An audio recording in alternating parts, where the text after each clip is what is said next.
Good afternoon, class. So, am I audible to you, everyone? Yes, sir. Yes, sir. Okay. So, let's start the class then.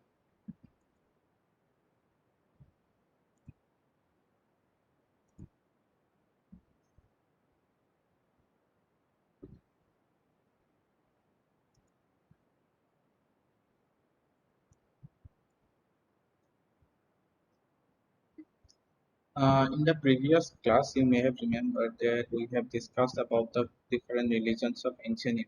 There, we have discussed what are the two different types of philosophy that is mainly followed in ancient India. One is called Orthodox mentality or called Astika school. Another is called Heterodox school or Nastika school. So there we have already discussed these six major schools, that is Nyaya, Visesika, Samkhya, Yoga, Mimamsa, Vedanta. Although I have not discussed about in depth about these other schools that comes under this heterodox uh, concept.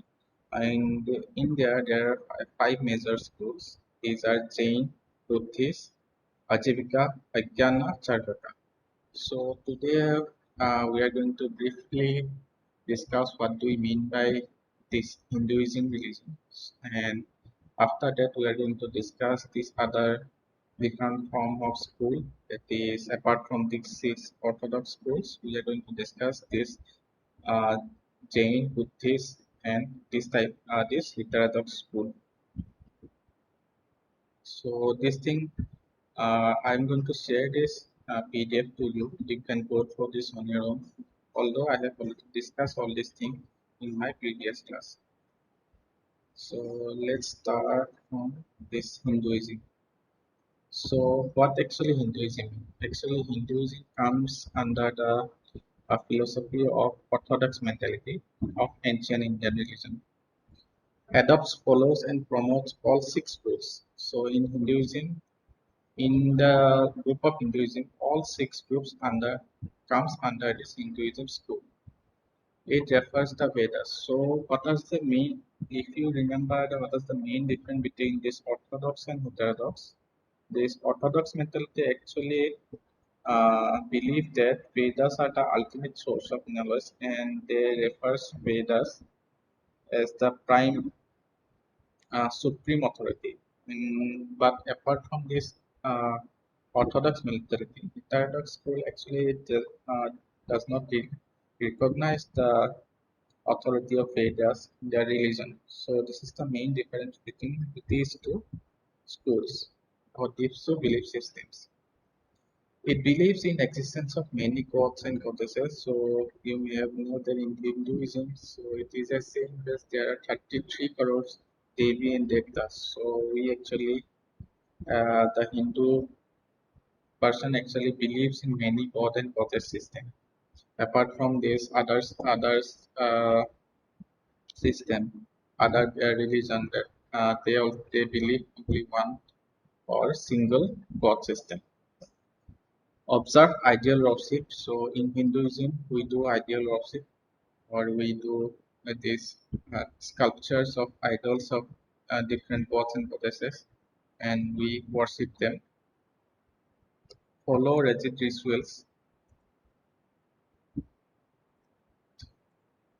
So in Hinduism, we follow some rituals that we perform uh, in our worship tradition.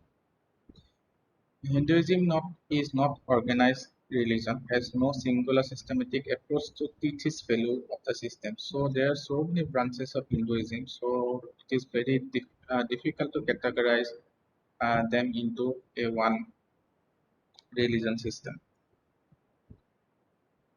Yet a common thread among these all these variations is belief in supreme being and adherence to certain concepts such as truth, dharma, and karma.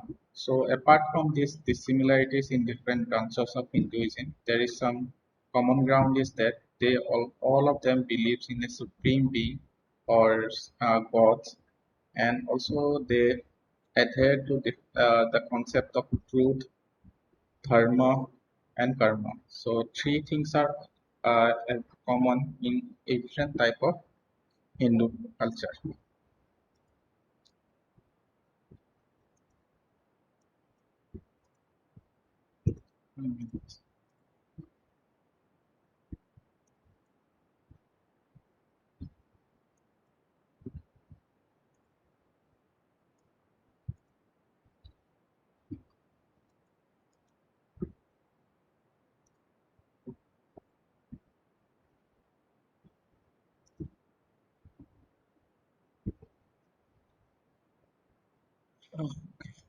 Mm.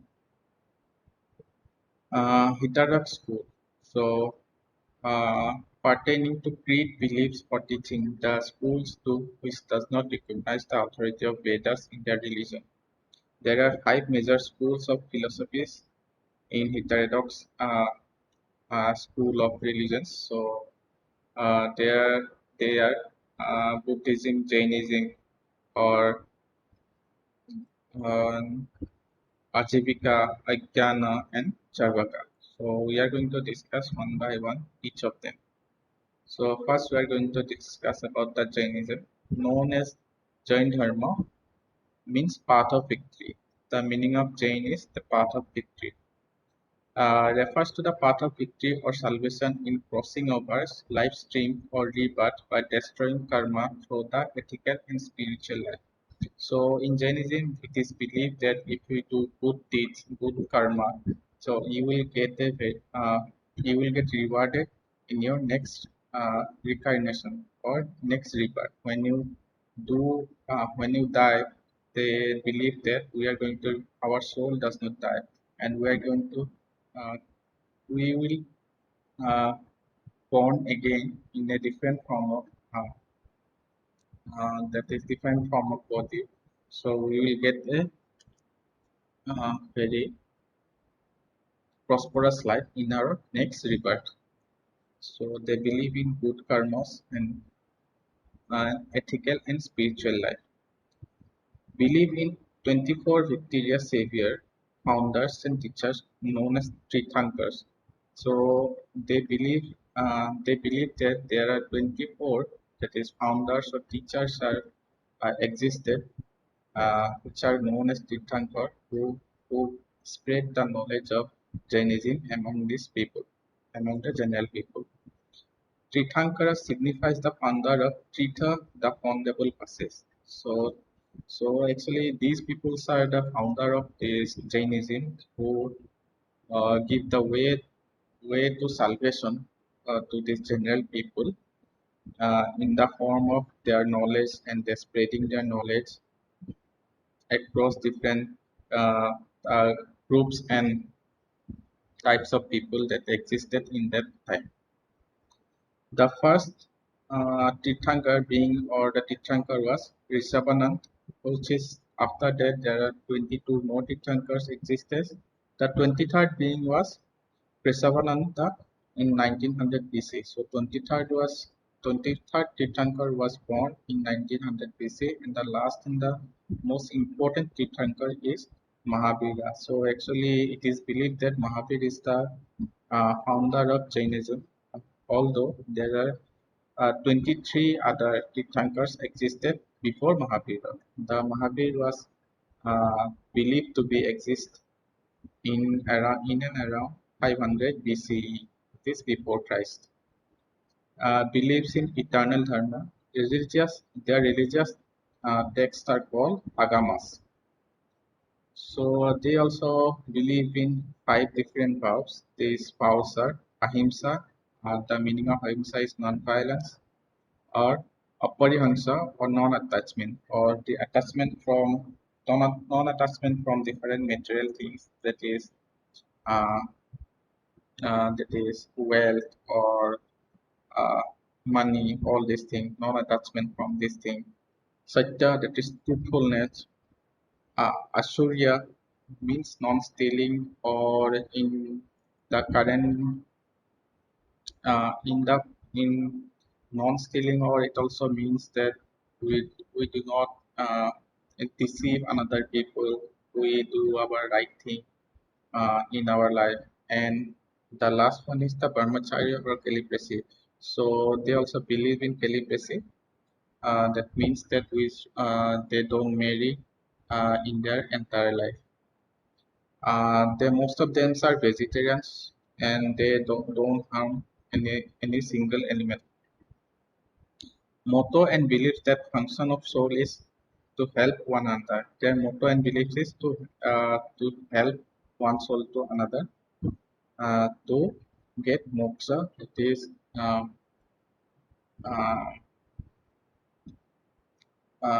to get moksha.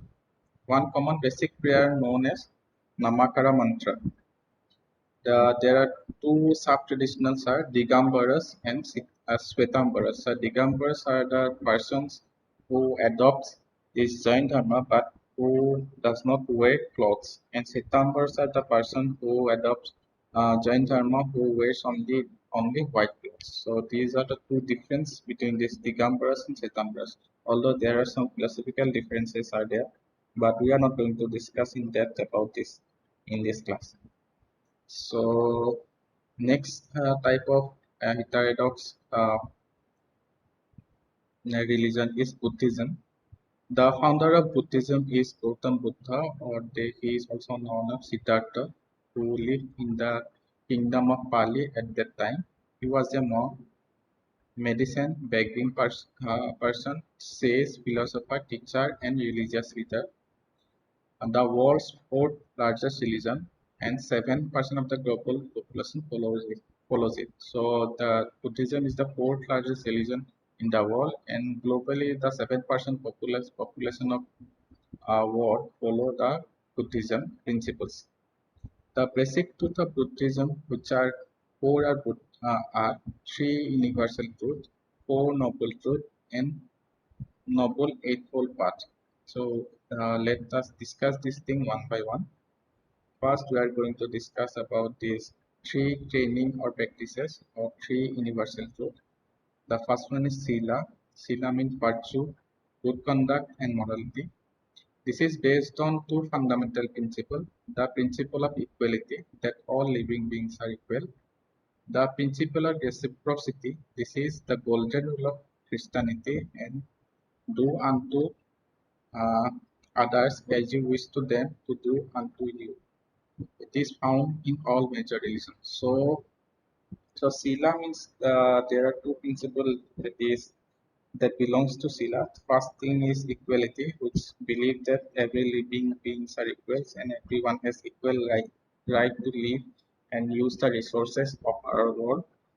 And the next religion is called principle of reciprocity. This is also the rule from other religions. One of the rules from other religions. They believe that if you do good to other people, the good will another due to this, no one going to harm you, and always good will happen to you. And the next truth is called samadhi. This samadhi means concentration, meditation, and mental development. Developing one mind is the path of wisdom, which in turn leads to personal freedom. So samadhi actually means the development of mental development, the key to gain the wisdom and knowledge. Mental development also strengthens and controls our mind. It helps us to maintain good conduct. And the last one is pragya, the discernment, insight, wisdom, and enlightenment. This is the real art of the Buddhism. Wisdom is emerged if your mind is pure and calm. The first two paths listed in the Eightfold Path describes referred to the discriminant, and last three belongs to the concentration, and middle three related to the virtue. So that I have told you about the Eightfold Path. So to to get moksha or get the ultimate knowledge. So Buddhism has defined eight paths. So the first eight path is that is by it is the in between this eight part, the first uh, describes about the discriminant, and the last three belong to the how to concentrate our mind and body to make our to keep our mind peaceful and calm so that we can gain enlightenment, and the middle three related to the virtue. So what are the different virtues a ideal people should have and how to gain these virtues. So this part actually describes about these virtues, different virtues. And this apart from this, there are four noble truths. The Buddha's four noble truths explores human suffering. They may be described as dukkha. Dukkha means suffering. So life is suffering. Suffering is real and almost universal. Suffering may cause loss, sickness, pain, failure, and impermanence of pleasure. So everyone has some kind of suffering. So someone has sickness, someone has some kind of pain, or someone failed some exam, or someone failed in some kind of activities, or if someone is not happy with his day-to-day life. So this comes under the called dukkha, that is exactly means suffering. And samudaya, this is a cause of suffering. So samudaya means which is the cause of suffering is actually referred to as samudaya. Suffering is due to attachment. It is the desire to have control things. It can take many forms. Craving of so the Buddhist religion also define why this suffering occurs in our lives. So they say that the prime reason behind this suffering it's our attachment. So if you are attached to some kind of desire or some kind of things, so we are bound to have some suffering. So how so these sufferings may be different types. So the first type is first type is we are going to they may be called as craving for sensational pleasures, desire to fame, the desire to avoid unpleasant sensation like fear, anger, and jealousy. So these are the cause of different suffering. So Nirodha, there is no end to suffering. Attachment can be overcome. So Nirodha means how can we uh, avoid the suffering. Suffering ceases with the final liberation of nirvana. The mind experiences complete freedom, liberation, non-attachment. It's let go of any desire and craving. So they say that if you let go all the desires and craving, our mind will be peace and mind will be in peace and freedom. So by that only we can get this. We can avoid these sufferings in our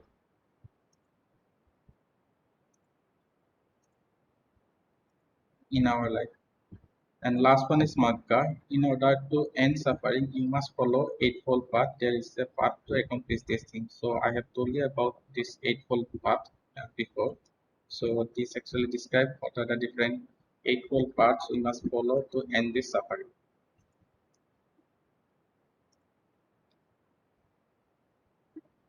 Five perception. There are rules to live by. These are somewhat analogous to the second half of the Ten Commandments of Judaism. Christianity believers are expected to use their own intelligence in deciding exactly how to apply this rule. So there are five rules uh, that Buddhist people must follow in their lives.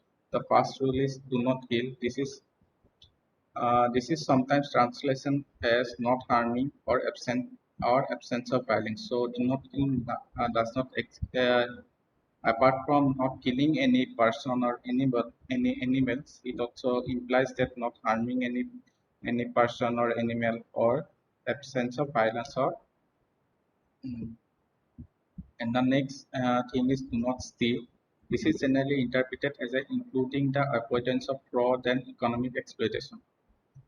And do not lie. This is sometimes interpreted as including name calling and gossip. So they also prevent this gossip, and when we mock someone, it is also referred to as do not lie in Buddhism context. Do not misuse sex for monk and nuns. This means that any departure from complete celibacy.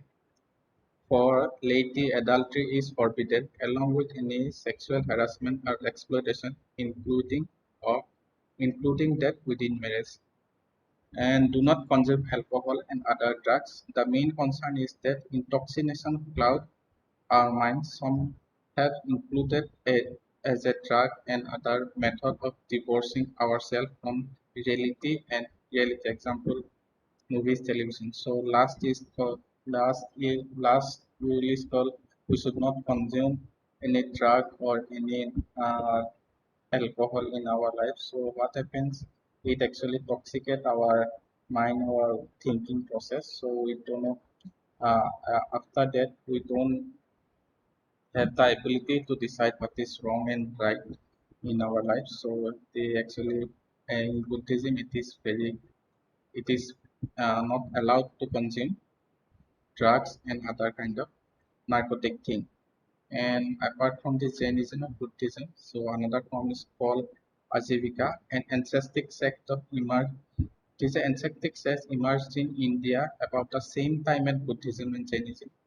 The name may mean following a ascetic way of life, and the meaning of this Ajivika means that we have to follow some ascetic way of life or a simple life where we should not attach to some material things or a different kind of uh, this ascetic different kind of uh, desires. We should not to attach with desires and pleasures. It was found is Kosala Maksiputra, a friend of Mahavira, held that a affair of entire universe were ordered by a cosmic force called Niyati. So it was believed that everything was controlled by Niyati. So Niyati actually means the destiny or rule that determines all events. They actually follow that there is a Niyati, so everything will be happen according to the Niyati or destiny. The follow the doctrine of absolute determinism. The premises that there is no free will, that everything that has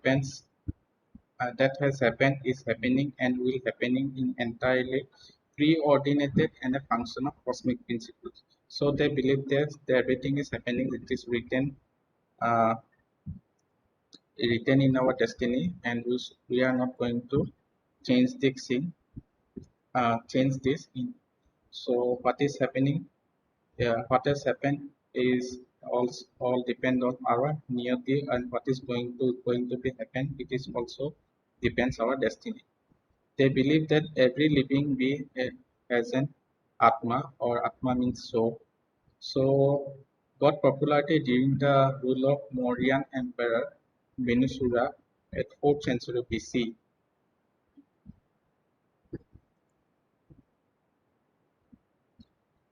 And another form of religion is called Ajnana, the ancient school of radical Indian skepticism. So, cynicism, disbelief, and alternative. So, uh, they actually believe in skepticism. So, what actually skepticism means that they does readily don't believe in something. They actually experiment on them and try to get the what is the ultimate truth behind anything. So they don't believe in hard and fast rule of the different religions. Founded in northern India, presently in Uttar Pradesh, but survive in Karnataka and Tamil Nadu. The traces of skepticism can be found in Vedic sources as Nasidiya, Sarada, and in Rigveda. So argued for the impossibility of knowing or ultimate reality of Atman. So they believe that it is impossible to know the what is the ultimate source of knowledge. Uh,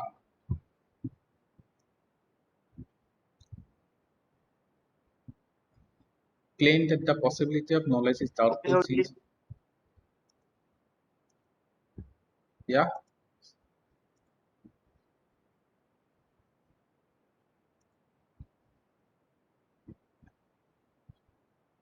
1 minute.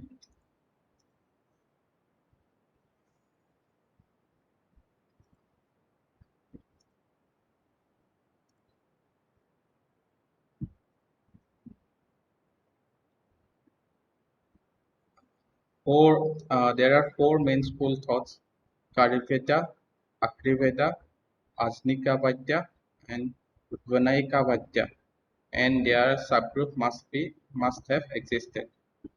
Sanjaya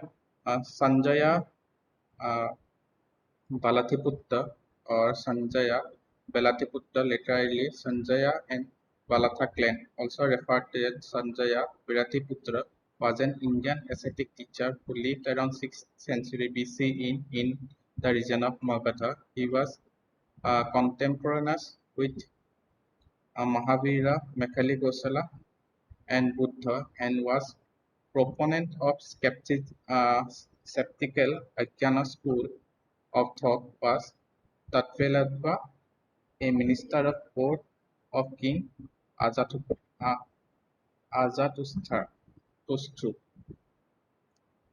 is the false apprehension of reality that keeps our souls. So the main idea behind this Aikana school is that it is the false apprehension of truth and reality that keeps our soul from attaining the release. It is a form of mistaken knowledge which has large measures of validity as far as the reality of the present world are concerned, but that conceals the truth of a reality outside it.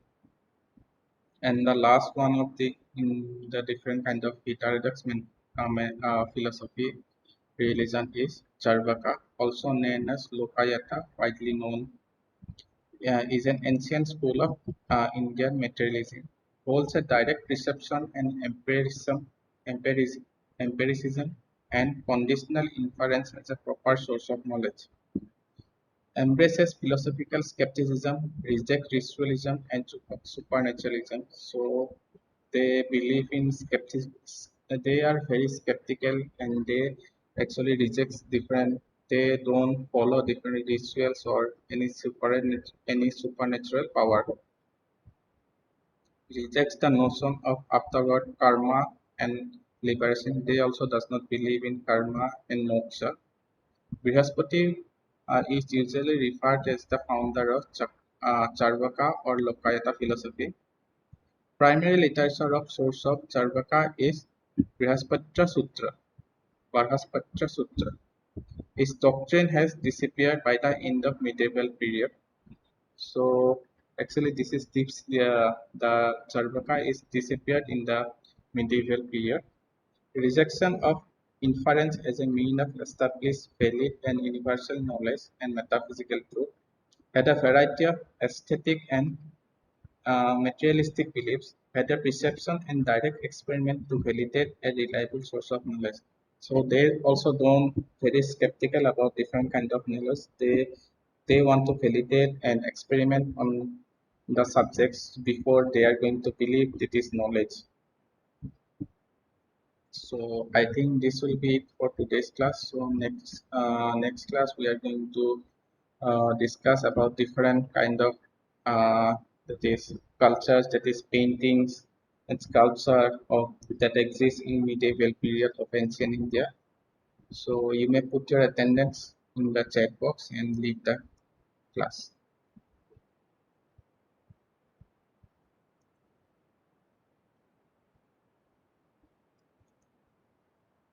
Hello, sir. Yeah, Sir, you will share the notes after all over or now. I will share after this class. Okay. Okay, sir. Mm.